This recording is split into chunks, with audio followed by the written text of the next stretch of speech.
God, you want to hit a dude? I'll do one bump. People say this is funny. Not Gary Gareth. Dave, okay. Someone or something is tickling people. Is it for fun? And this is not going to become the Tickling Podcast. Okay. You are Queen Fakey of Made Up Town. All hail Queen Shit of Liesville. A bunch of religious virgins go to mingle And do what? pray. Hi, Gary. No. Nicely done, my friend. No.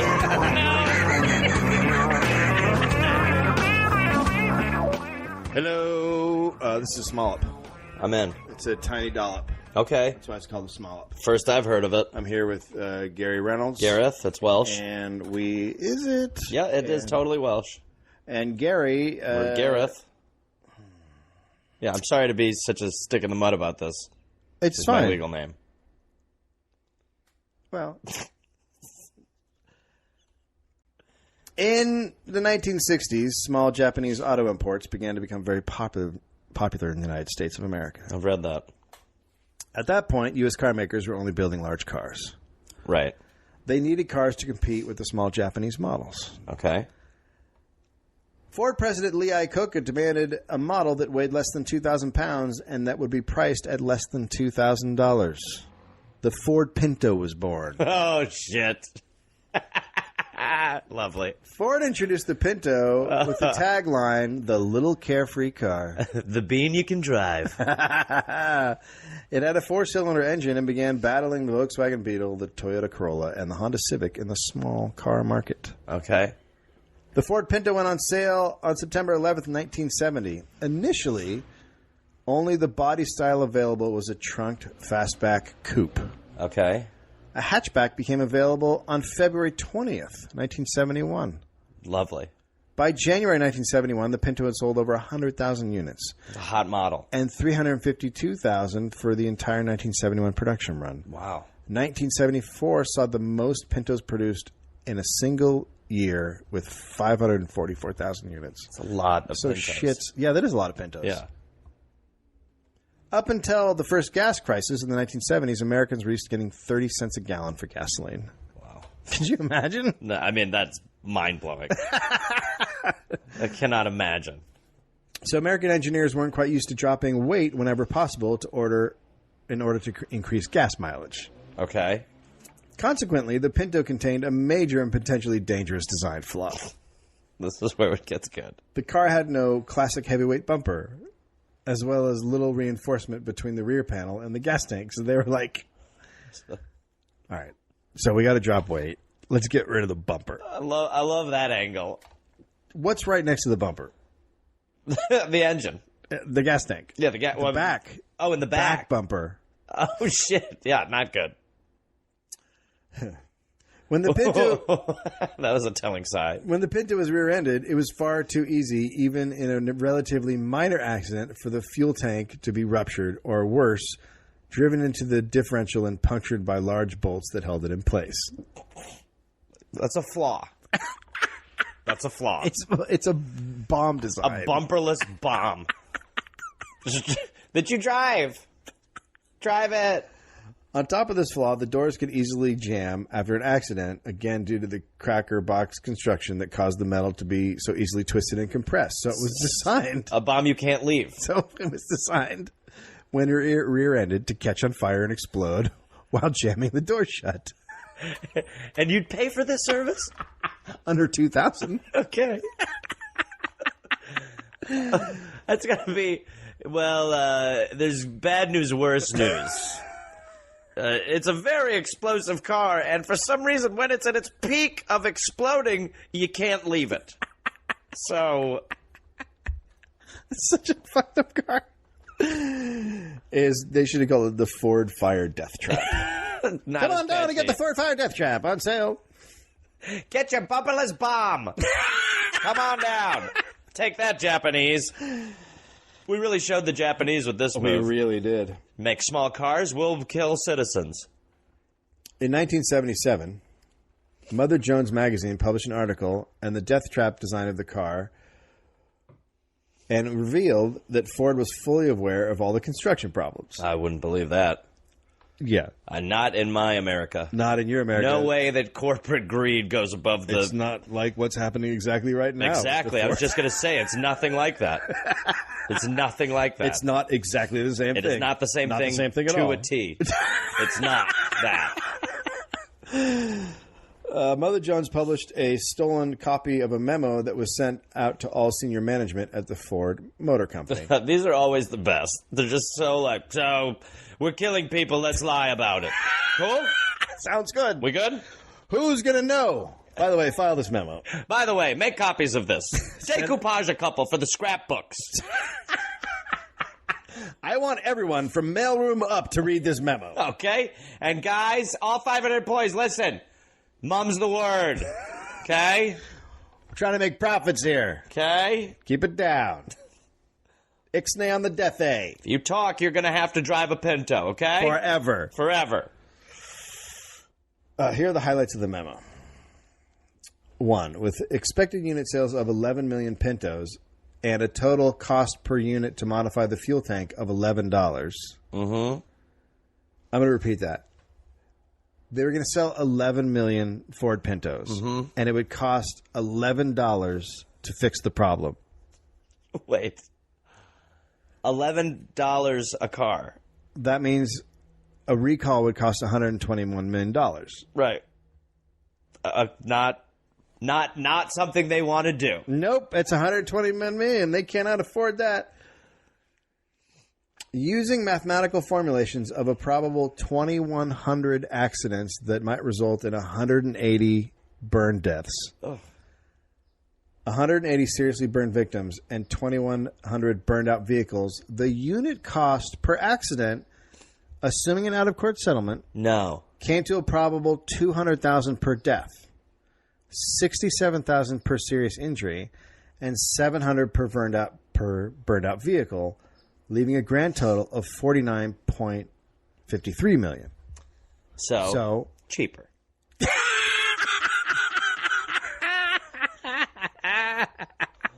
Perfect.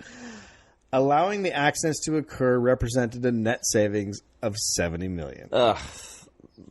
Isn't it great when people, like, I always think that just how do you get to the point where money means more than, like, killing a ton of people? Like, how could you, like, these are not Nazis. These are, like, people who are running a business, but they're still like, well, it'll just be so much work and money, so let's just eat it and let these people burn alive. Yeah, let's not do it. Right? Yeah.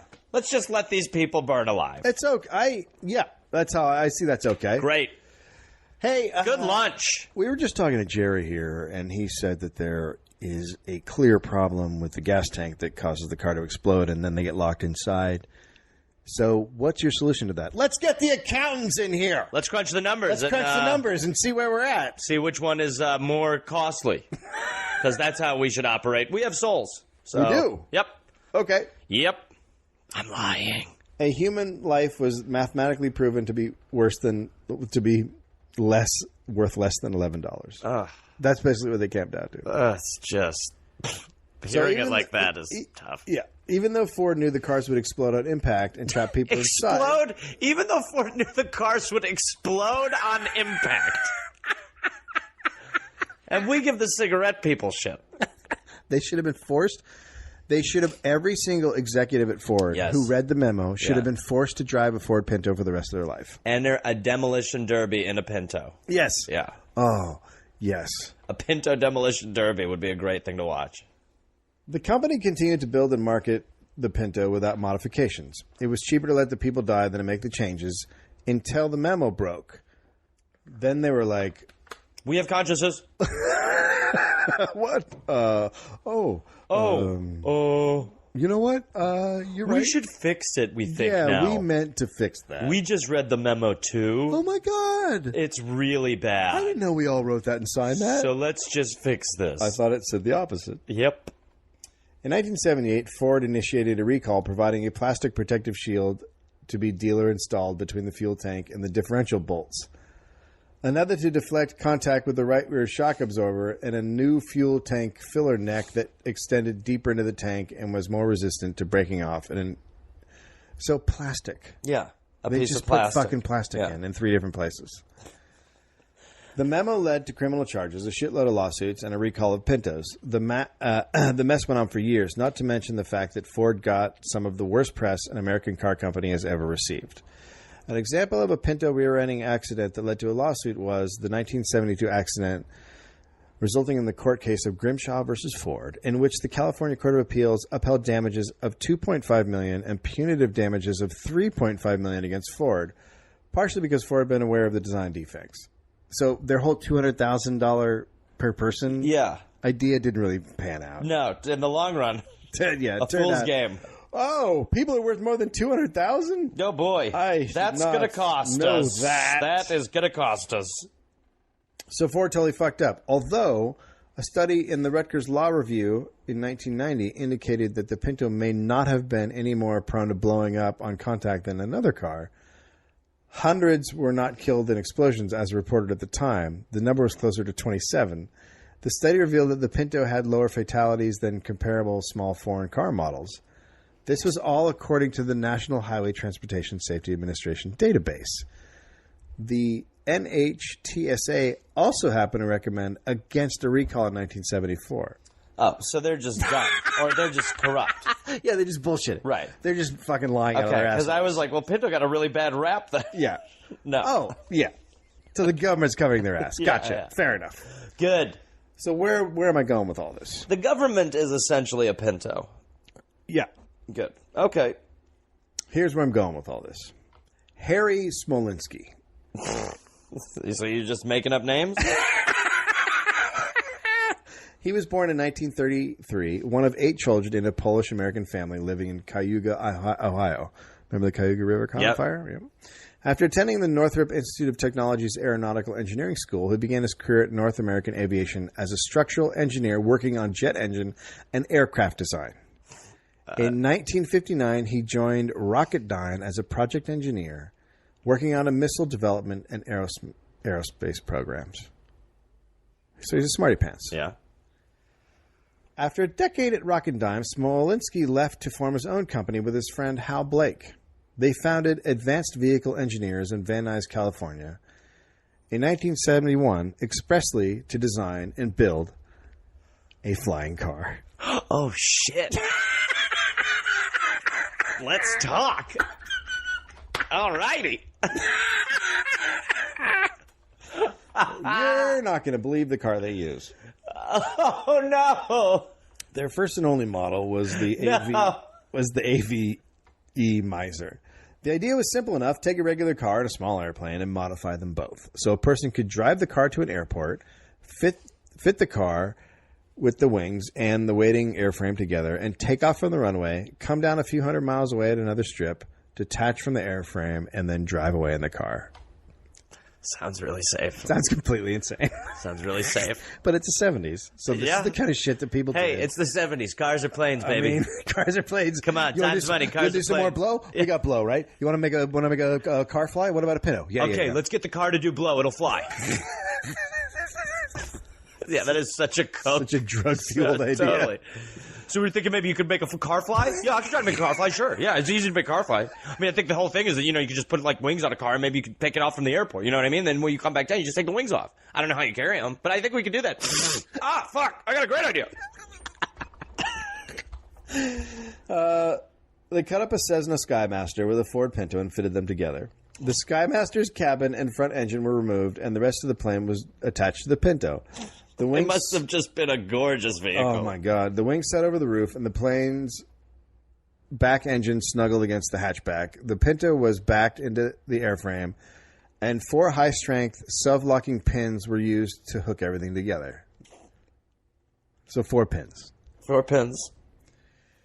The driver's controls were adapted so that in flight, the driver/pilot could hold the airframe by turning the steering wheel left or right. Oh my god.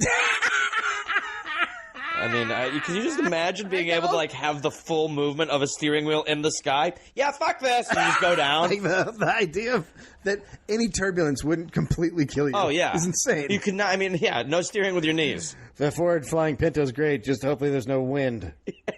Yeah. The bumper would have helped the wind. Going up and down would be done by pushing and pulling on the wheel. I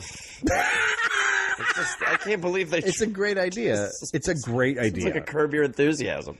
Pedals to control the rudder were also installed, and all the flight controls inside the car were attached to the airframe through connections that ran underneath the driver's side of the car. It sounds very dangerous. Oh, it sounds horrible. The Pinto's dashboard was outfitted with flight instruments like air, speed, and rate of climb gauges, an altimeter, a directional gyro, fuel pressure gauges, a throttle, and radio navigation equipment. And no bumper. The Miser could use both the car... Well, this is why he picked it, because it was light. Okay. And it's an American car, right? That's why he had to have picked it. It's light. This was going on when Pintos were not exploding yet. Well, they were, but they just wasn't... Okay. This is the same year that the National Transportation... They said, no, you don't need a recall. So clearly it was out there. Right. If you're going to turn a car into an airplane, you should research the car and find out if it explodes. I get it's light, but let's think long term. Right? The Miser could use both the car engine and the aircraft engine during launch to shorten the takeoff. Once in the air, the craft had a cruising speed of 130 miles an hour, a range of 1,000 plus miles, and a ceiling of 12,000 feet. Could you imagine seeing that fly? Imagine just seeing Pintos flying over your house? What the fuck? Oh, Dad's here. Dad's home. Flying Pintos. I guess it's kind of like what we have now, though, drones. So basically. Yeah. Upon landing, the car's brake system would stop the craft on just 530 feet of runway. So that's good. I mean, what? It's good.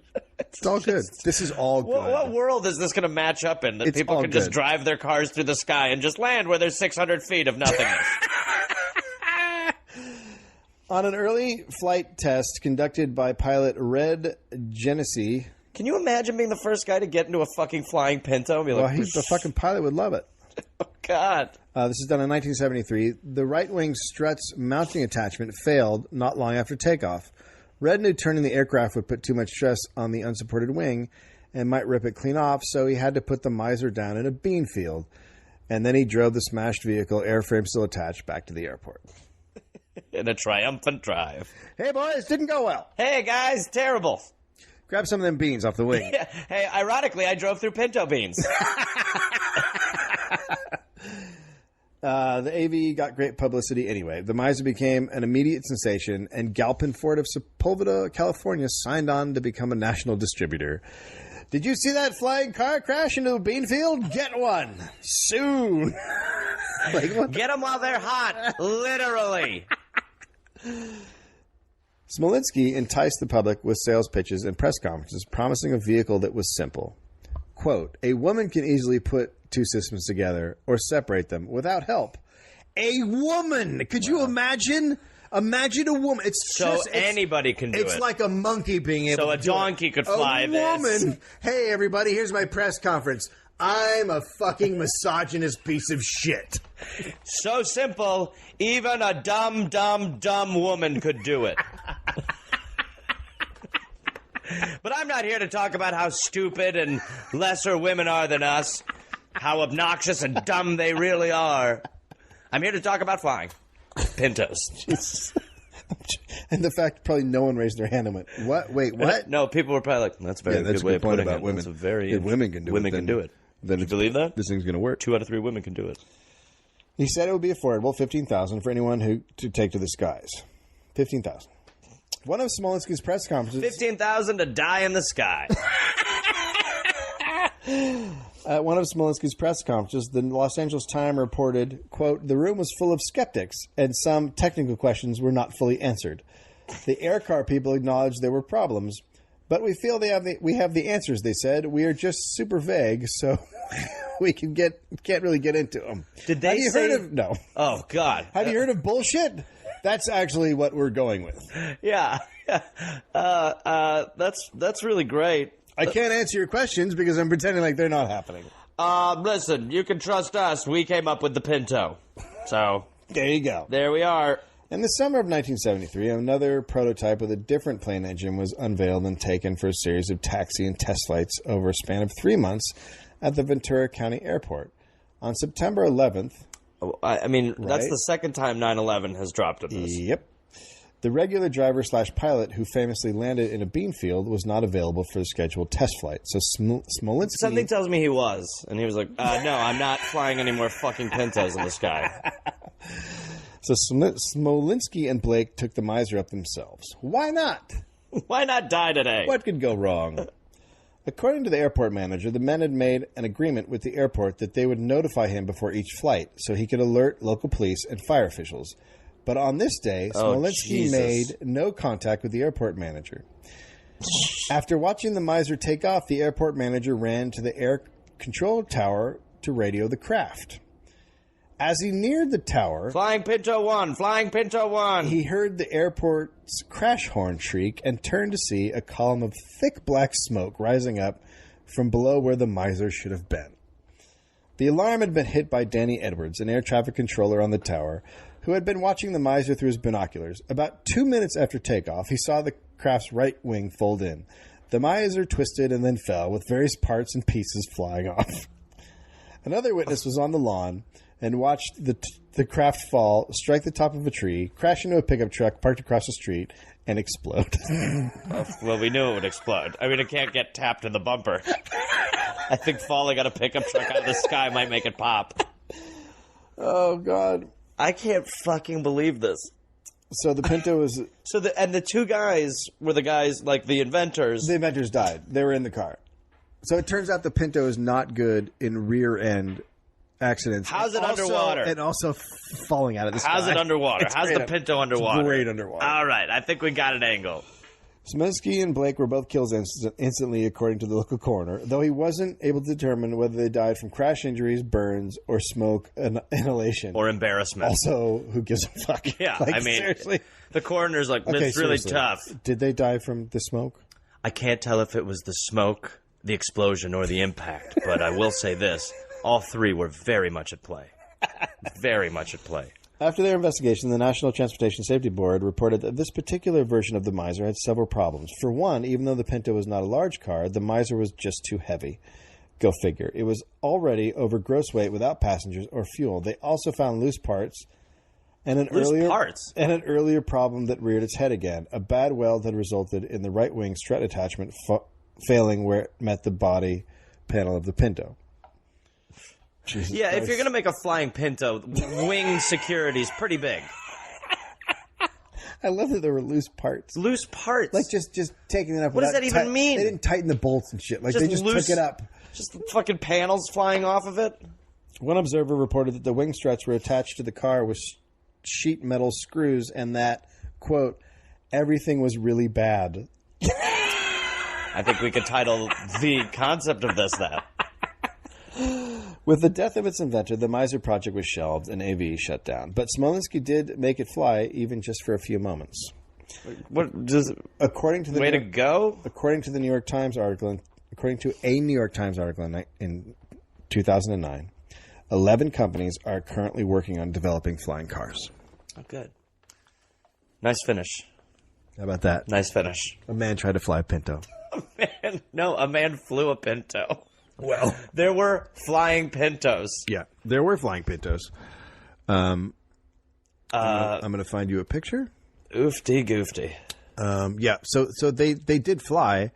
It sounds like the earlier version was a good one. I'm really excited to see. Oh God, I have so much stuff up. But yeah, so clearly one landed in a bean field. Well, it sounded like they flew for like 3 months. Oh Jesus! Here it comes. Oh my God! No, that looks like such a joke. That's real. I'll put it up on the page. What? Here's the newspaper one. What? I mean, yeah, that is not what I was picturing. No, it's worse. It's far worse. It is insane. Will you show me the first one again? Yeah. It looks like a bird took a car. It looked like a big hawk just picked the Pinto up. Holy shit. That is it's amazing. What? Yeah. Oh my God! It is. You know, you would think that Pinto could maybe make it a little bit less Pinto-y, but that is how a flying Pinto should look. I thought it would look sleeker. I thought wings would be coming out of the doors. No. It looks like a big bird took a Pinto and is about to drop it in a nest. It looks like shit.